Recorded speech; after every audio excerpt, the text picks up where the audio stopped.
Assalamu alaikum. Hi guys. So today I'm going to be doing my conversion story to Islam. How did I come to be a Muslim? I am going to be doing the quickest story possible. Since it is a very long journey, I will try to keep this short and sweet. So basically around age 15 I began to get sick. And I will be doing a separate video that talks more about my journey to being diagnosed with PFC and Crohn's. But for now, I will just keep it brief on the medical side of things. So anyways, as I got progressively sicker, I had to leave my job in the music industry, and it was very, very devastating to me. Music was my entire life, and it still is a huge part of my life.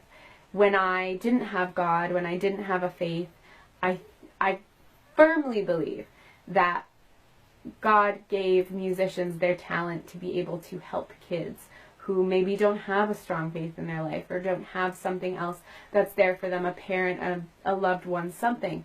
Music was that sanctuary. It was that hope.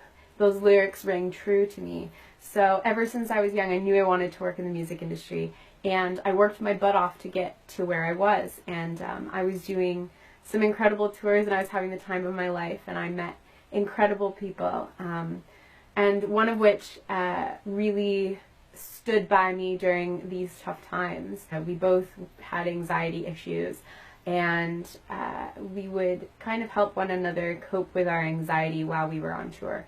So when I was on my last tour with this friend of mine, I pretty much knew that that was the end, that I wasn't going to get the opportunity to tour after that ever again. And that was devastating. I don't even have the words to explain to you what that feels like.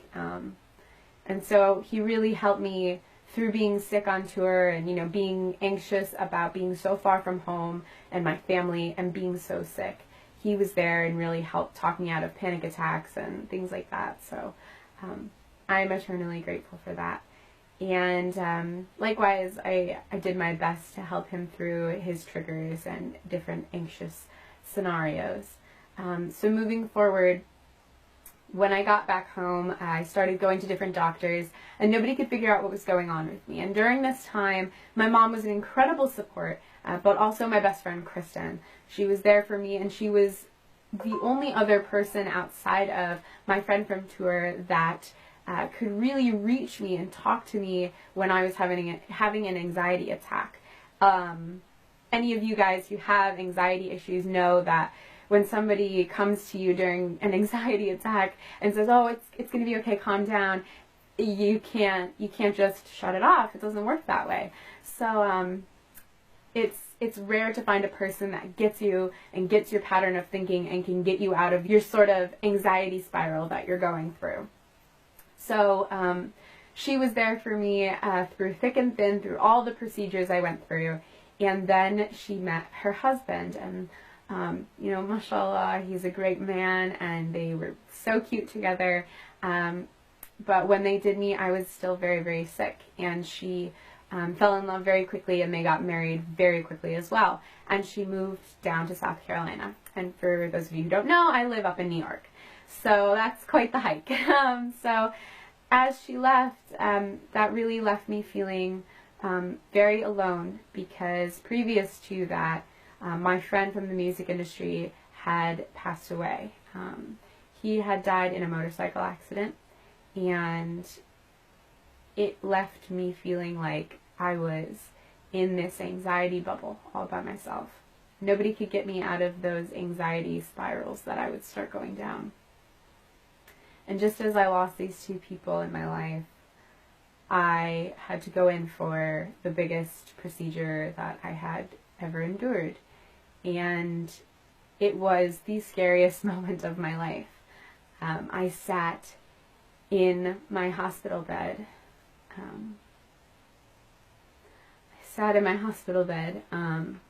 Excuse me for getting emotional about this. And I called his phone and listened to his voicemail. Because I half expected for him to pick up the phone. And obviously he never did. And at that moment in time I realized, Kendall, you're alone. You're alone in this, and not in a negative way. I know that I had family that loved me, but this life, you come into it alone and you will leave it alone. And something clicked in my mind, and I realized that I wasn't in control of this life. This wasn't me holding all the cards. That there was something more. And after I came out of surgery, if you guys have ever had surgery, you've ever been under MAC anesthesia, you know that you don't remember very much from the first maybe half hour of you coming out of anesthesia. I'm sure you guys have seen the funny videos here on YouTube of people talking and whatnot after getting anesthesia. And a couple weeks later after my surgery, my father came to me and he said, "I think I should tell you what you told me when you came out of anesthesia." And I said, "What? Please don't let it be something embarrassing or, you know, something he didn't know that I might have done when I was younger or something." But he said that when you woke up, the first thing you said was, "I saw him." And I say him because I don't wish to say my friend's name, although many of you may be able to put the pieces together on who he is. I do not want to draw any attention to him or his family. He is simply mentioned because he is such an innate part in this journey of mine.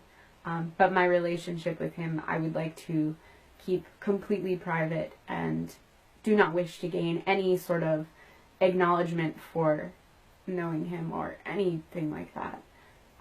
So just for those reasons, I will keep him nameless in this video. But I said to my dad I saw him. And I just kept talking about him. I said he was okay, and that this is really hard to film, sorry guys.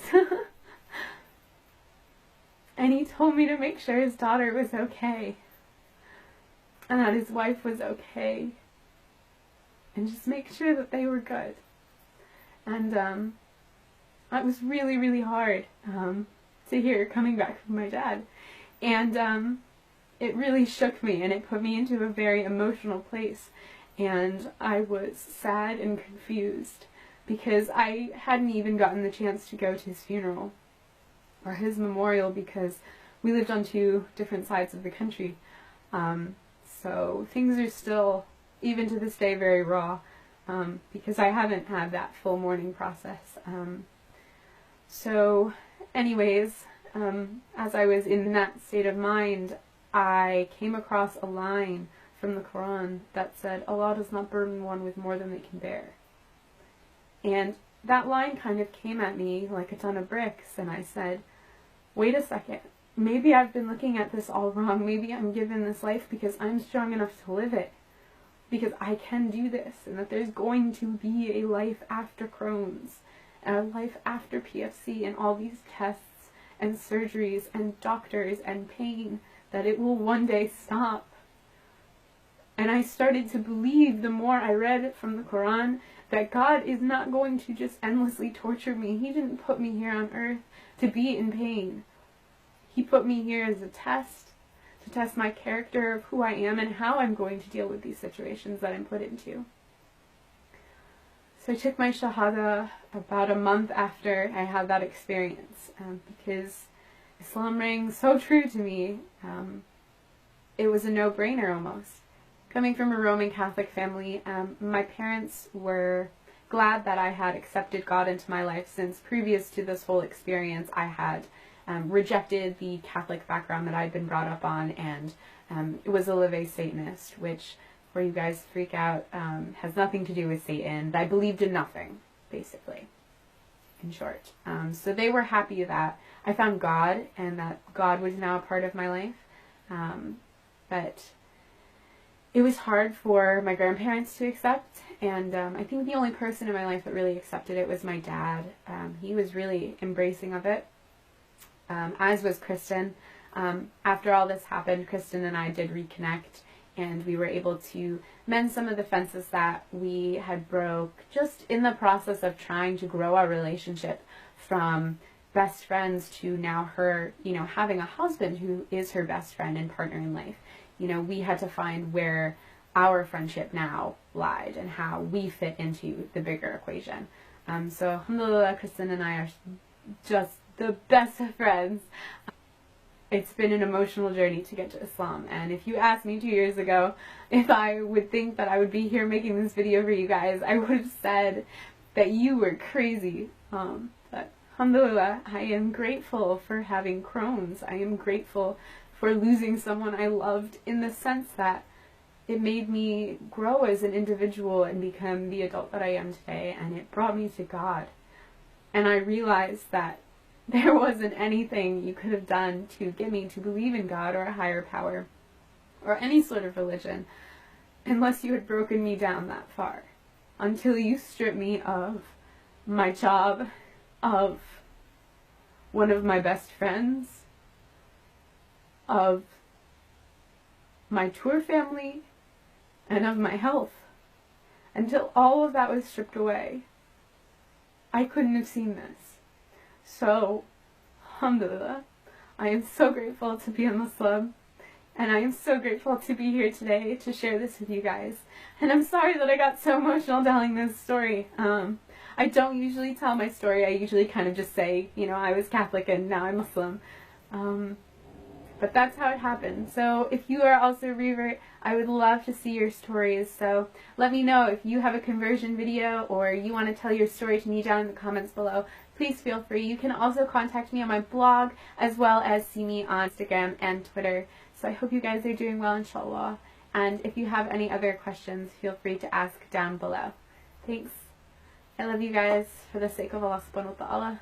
And I am so happy to be your sister in Islam. Bye guys.